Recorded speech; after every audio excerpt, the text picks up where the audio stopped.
Oh man, I'm early. Okay, well, yeah. Okay,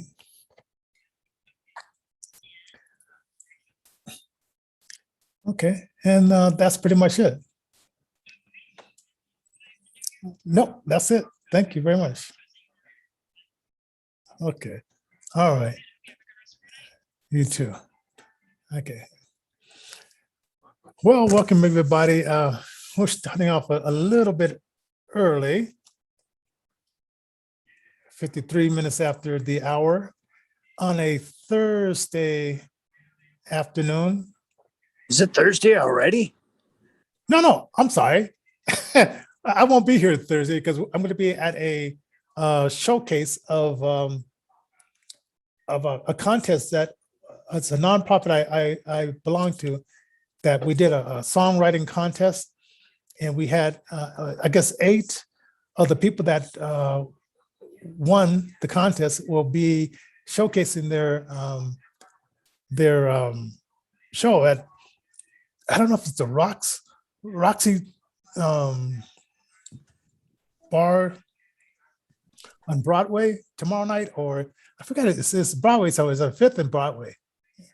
I don't know if I forget what it's called, the Roxy or something like that, on Broadway tomorrow night. So that starts at 6:30.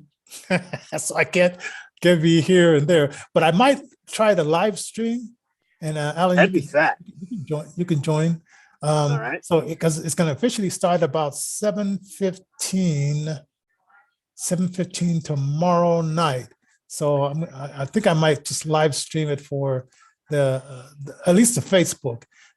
Maybe I might do it for YouTube. Why not? That sounds pretty fast. Speaking of live streaming, stay tuned to intervisionfm.com.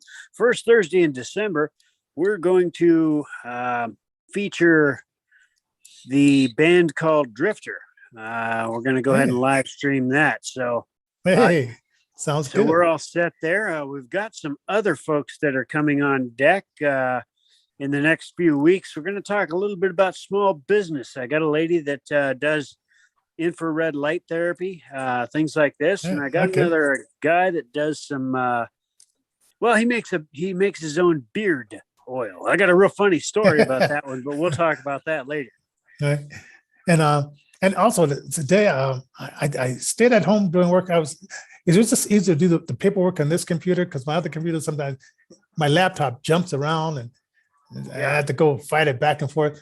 So I spent the day numbers, and then putting in this code and this name and this artist. And then I have this lady that helps me to make sure everything looks right. So I send out to her and say, oh, okay, I fixed this, fixed that. And then she sent it back to me. So I'm up to 110 so far. Holy moly. And man, I have like 1, 2, 3, 4, let's see, 4, 5 more albums to go. I'll tell you what, you've been working like a workhorse, man. That stuff makes me tired just thinking about it, man. Tired as a cat on tired as a skunk on I-7. But the nice thing about it is that once you do it, you don't have to do it again. That's right. Yeah. So but I'm now more organized. And I saw this interview about this lady that she's okay. If I think I'm busy, she has 49, I guess, record, miniature, independent record labels that she signed, and 1,000 artists that she works with. That's insane. that is insane. That's absolute insanity. My head spins with the ones I just have. And but she sounds like she's a very organized lady. If I haven't sent it to you, I might send it over to you as well, okay. Because I was just impressed with she started as a model, then she just started networking, because she figured like modeling's not gonna last forever. Right, absolutely. Beauty is only skin deep and only lasts so long. Right, and you get a certain age, and then they boot you out and get the next latest and newest thing. And so she just started networking, really impressive, and then just started learning the business from the ground up, and then got her own gig going, going, and she worked with some guys that, and she said something that was really interesting. And so you guys that are in the music, if you're watching the show, listen to this. Okay, she says a record company can sign you, but being signed is not the biggest thing that will ever happen to you in your life. No. Because what they could do is, and they won't tell you this up front, they'll sign you, and then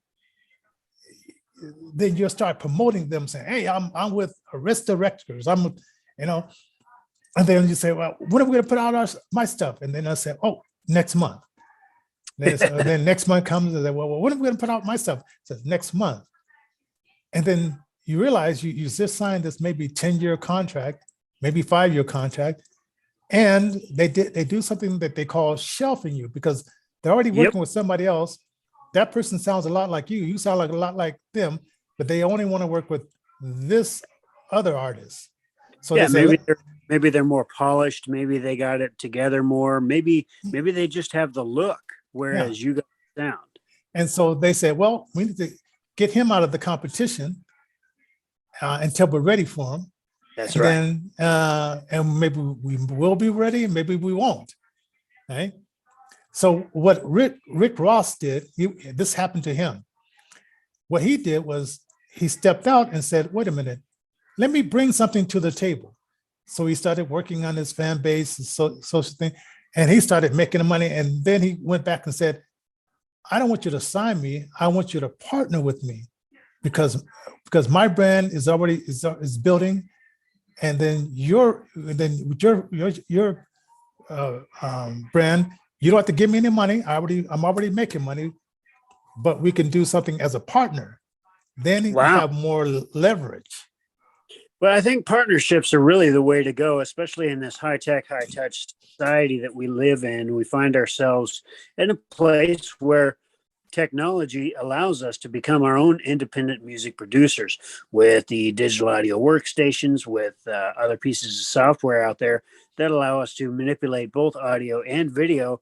You know, it's a little bit more work to independently produce your stuff, but it's definitely rewarding and worth it, especially when you can partner, come alongside something like an outfit like we got going, with Intervision Records, with intervisionfm.com. Hit us up at info@intervisionfm.com and let us know what you guys think. That's our email there. And we do need to keep the lights on. So paypal.me/IntervisionDenver is the way to help us out with that. Just a small donation will certainly help us to, get the up and coming equipment and technological expertise that's out there to bring you guys a really good show. Speaking of that, we got really good topics on deck tonight. Where do you want to go tonight? Well, let's see. Well, first of all, I want to have you, because I was busy. I don't know. You might have been busy. Have you heard anything back about the Kyle Rittenhouse? Kyle Rittenhouse. Rittenhouse, yes. Rittenhouse jury deliberation has taken place. They've got a jury selected, and 12 people out of the 18. Right. So they're at day 2 of deliberation. Is it? I haven't heard anything, but I know there's stuff out there. What have you heard? Well, okay, this is the scenario I want to put together. Okay. Because Hollywood seems to be complicit. Left-wing blue states are complicit. And I was just thinking, I was telling my wife this the day, and I'm thinking like how history repeats itself. At one point, let's see, the Democrats used to use the KKK and other groups to go into neighborhoods and just terrorize them, burn down the businesses, just terrorize them. Now we're up to this, and it's because these young people don't read history. We got this group Antifa, and we got this group called BLM, supposedly Black Lives Matter, but it has nothing to do with that. So now the blue states use those groups to go in and destroy businesses and small businesses and smaller groups. And we see like that President Trump, he built up the finances of a lot of people. Didn't matter who they were, whatever, and he cut out a lot of regulations, and therefore you had entrepreneurs coming and getting businesses together. Spanish, putting together like restaurants and minorities and businesses was growing. But then the left says, well, we want a welfare socialist society. So then they called out, they fund it, and corporations fund it as well, BLM, and they funded Antifa and said, okay, we'll give you money to go fly here, fly there, and we want you to destroy what Trump put together as far as businesses thriving. It's funny because it used to be the Republicans were always thought of as being the party of the rich, and the Democrats were always thought blue of collar, right? Yeah, as being the blue collar, and they definitely at one time I would imagine the Democrats were before their party was hijacked by those in power. In my mind, I believe that they were for the people at one point in time. Now, of course, you do bring up a very valid point with the with some of the groups that they have controlled even since the beginning. They do have historically they do have ties to the KKK. Historically, they do have ties to all kinds of things that Google is a wonderful search engine, and that's why they want to put people on lists to make sure that they know what we're looking up, because they don't want that history to go out. They only want the history of, well, we're still for the poor, we're still for the working class, which and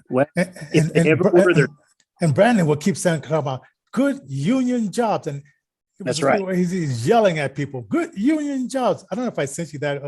It was Wayne Dupree, and they took out an excerpt, and here's Biden. He was drooling and yelling at the same time. Wow.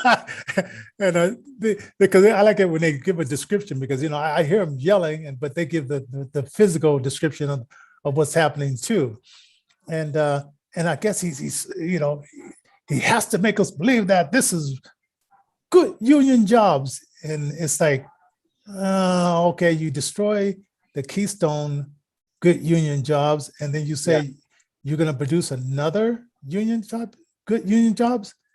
Why destroy one to make up your version of it?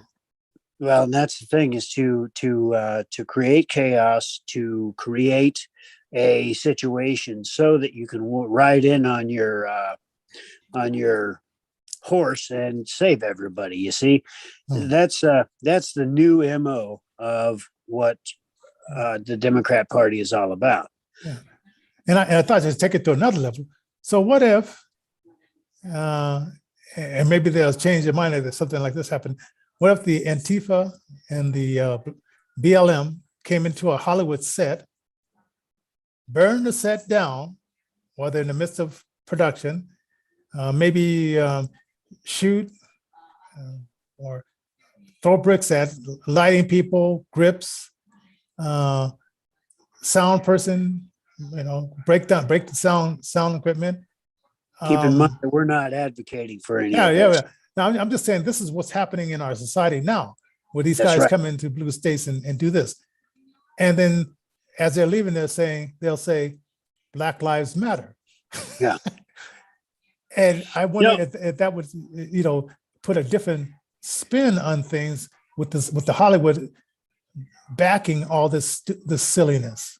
It would certainly wake people up if the what do you call them? Well, I don't want to call them brown shirts, but it would certainly wake people up if this fighting force that they have created were to, at some point, become tired of their masters and go ahead and do that. I would submit that perhaps it'd be time to actually form our own protected group, visually impaired and blind lives matter. Viablum. Yeah. Oh, wait, that sounds too much like that other thing. Oh man. Oh, But in all seriousness, this is something that we do have to get a handle on as people, as an American people, or just as people in general. I mean, we need to really look at this and go, man, we don't need this. We can't have it. We yeah. have to unite and we have to stay together, and we have no choice but to find common ground. And we Because can't let, yeah, we can't let the mob crowd, the the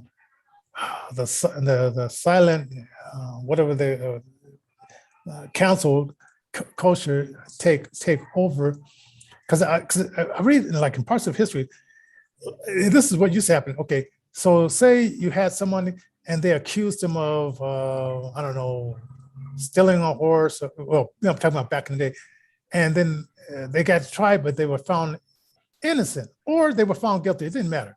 But the people thought this person needs to die or whatever. This person needs to be face the consequence. And so the mob shows up at the jail, break in the jail, and drags the person out and does vigilante type of things. I mean, these things used to happen for real in America. I mean, yeah, they where sure they did. just break down the jail and take the person out and we found us innocent. Well, we don't care. We, the mob, says something different. Yeah, trial by public opinion has always been a big thing, and with social media, the vigilantism, if you will, has gone to a new level and Oh has yeah, social justice warriors. yes. So that's why I'm just looking at history and then saying going back and forth, and saying history is repeating itself, but because the schools, the public schools have dumbed down these young people so much, they can't. I guess the biggest secret is between the pages of a book. That's Because, absolutely right. Nobody reads books anymore. And as a matter of fact, libraries themselves, for years upon years now, have started scanning all of the textual materials so that they could be put onto Google. And the unfortunate thing with scanning a book is oftentimes the pages of that book have to be taken out of the binding. And sometimes those texts are actually destroyed after they've been scanned. Kind of made me pretty mad when I first started finding out about exactly how all of the written information to date is being transferred over to digital so that people could more readily access it. And Google had the purview on pretty much all of it. Still does.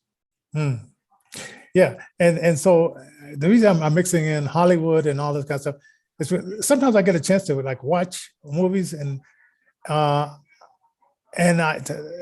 Halloween had just passed, Right.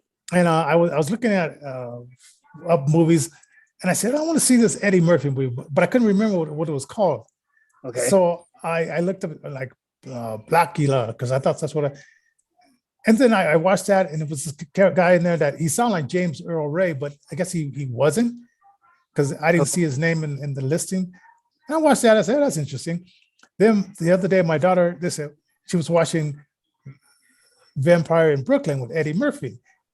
And I saw that the first time, like in 95, but that's a long time ago. Yeah, it was like, we're getting old, bro. Yeah. So I watched it again because she said, my granddaughter, who's 12, and my daughter, who was about 5 years old when that movie came out, they were sitting down and watching it. I said, well, let me watch it too. I mean, so what's an hour and 90 minutes, something like that? Yeah. I'll sit down and watch it. And I said, Eddie, I mean, he did different characters in this one. He played the Reverend because the vampire can morph into different people. Right. And then he played this Jewish guy. No, Italian gangster. Oh, that's hilarious. And so I was watching it. I said, "This is really funny." Now, the one thing I don't want to spoil the movie because the last part something happened, but I want to ask my daughter, did the place, because he had through his mind he made this apartment look better than what it was through imagery in his mind.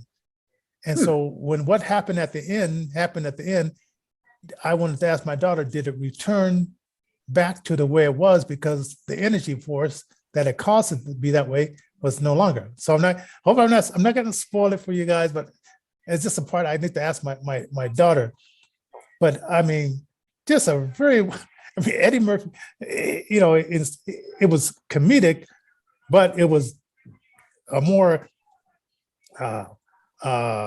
serious villain like Eddie Murphy.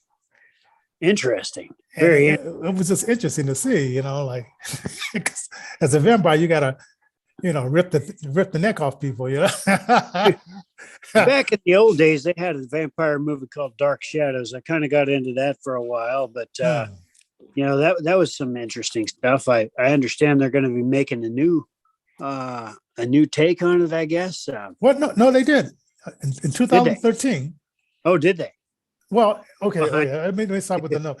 In 1990, they came out with one terrible. It was so terrible. I think I fell asleep on it. But and this is what they did with Star Trek too. The people who are putting out the Star Trek, they know that there are Trekkies out there, and we know the history of Star Trek and things like that. So they go back and read the past and then go forward into producing the ones now. I was so happy to see this movie with Johnny Depp.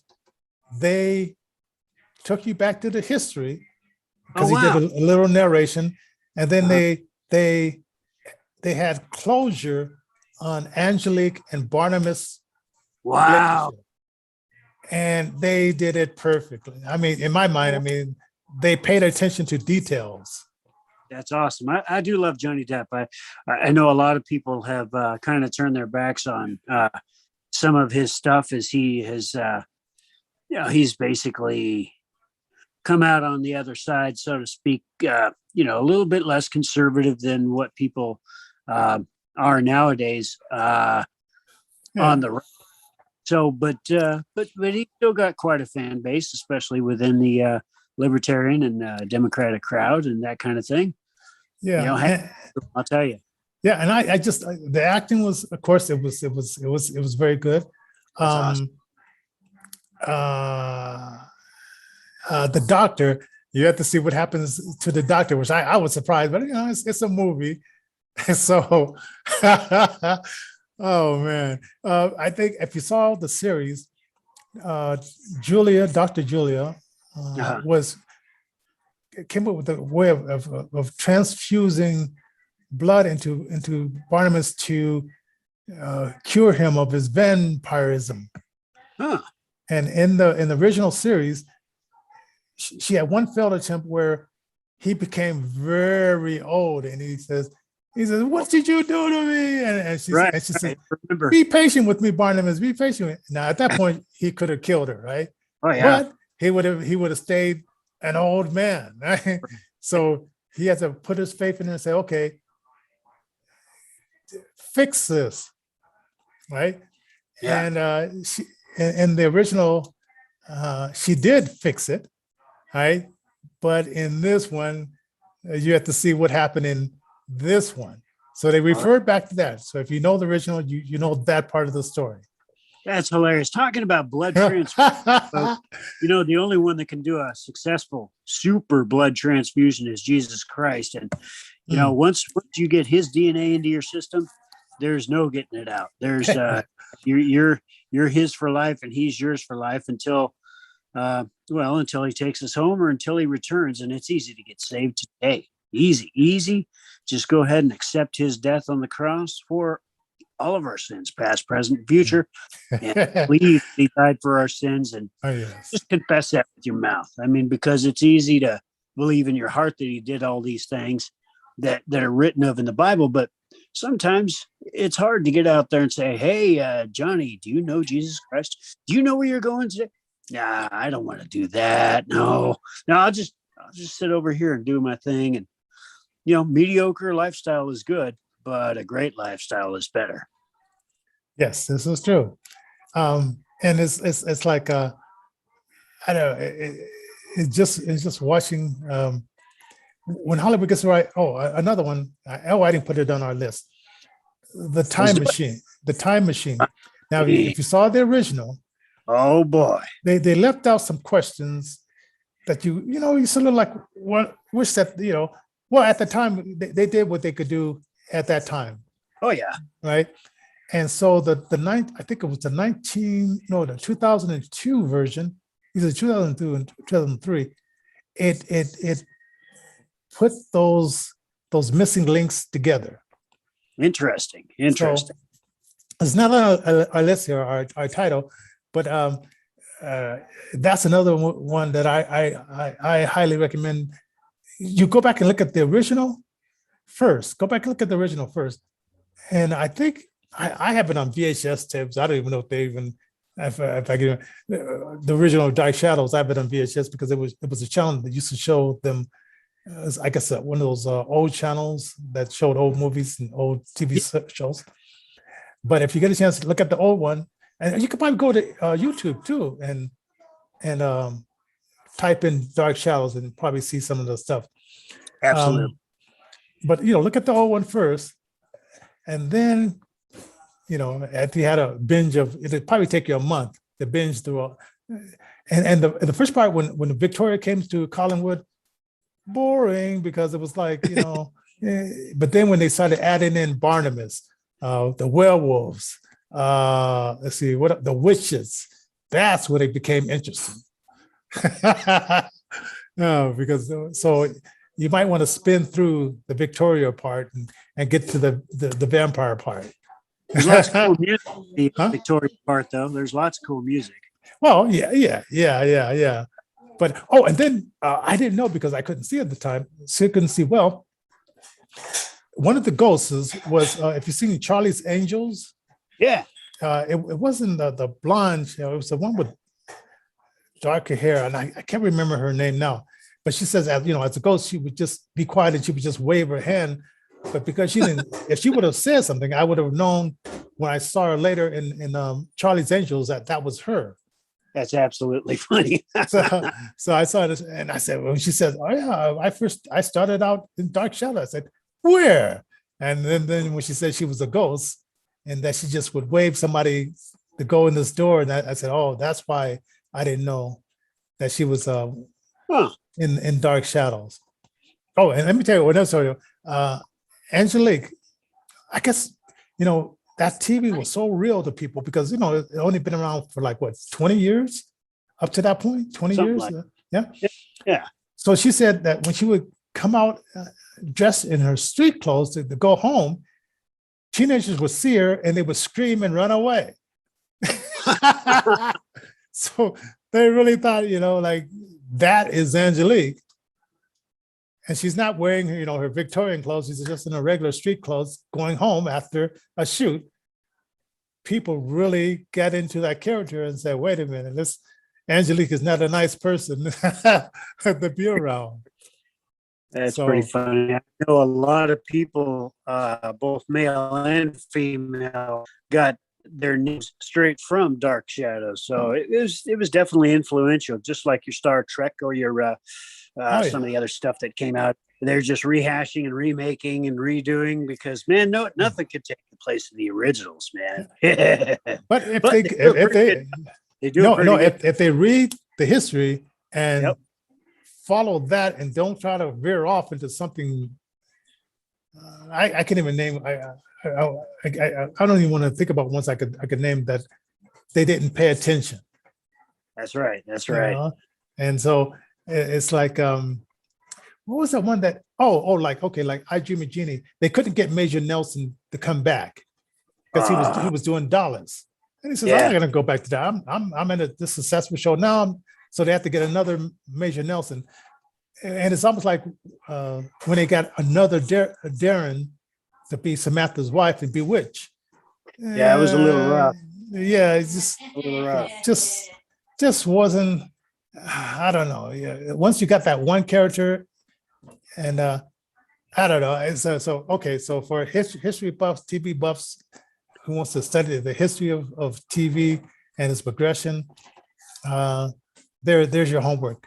You can go back and check out some of these things. So, well, we're up, and so we have a 5-day week because I'm going to be at the, well, you may see it video streaming tomorrow night. So, so we're going to go to the combo music winner award, and we've been talking some of our members into going up on the stage and introducing the artist. And one guy said, well, I'm not a celebrity. Why should I introduce him? But he doesn't know that, maybe not in his eyes, he's not a celebrity, but some of us know what he's done in the music business and just things of that sort. And we think of him as a celebrity, but we'll see. But I'm going to definitely be introducing a few artists tomorrow night. So I'm going to definitely try to live stream it and all that kind of stuff. So you can join us tomorrow night, I guess around 7:15. I might do a little bit of what Barbara is going to be doing with the introduction, but 7:15 for sure. 8 artists doing original music. That's awesome. That's awesome. Who are some of the people featured? Do you have a list? No. No. Okay. I won't get a CD until tomorrow. Oh, I see. Because at the door they give you like a CD and stuff like that, and she's gonna send me the script, which I was hoping she would get it to me tonight, but it looks like I'm gonna get it tomorrow. All right. Well, stay tuned for that, folks. It's going to be a lot of fun, and definitely. I wish you great success on that endeavor, Johnny. I wish I could be down there, but you will be on Facebook or YouTube. That's through the miracle of modern technology. I'll still be there. Oh yeah. All right. See everybody. Thanks and then thumbs up, hit the thumbs up button and stream the show. And we'll see you Monday, God willing. God willing.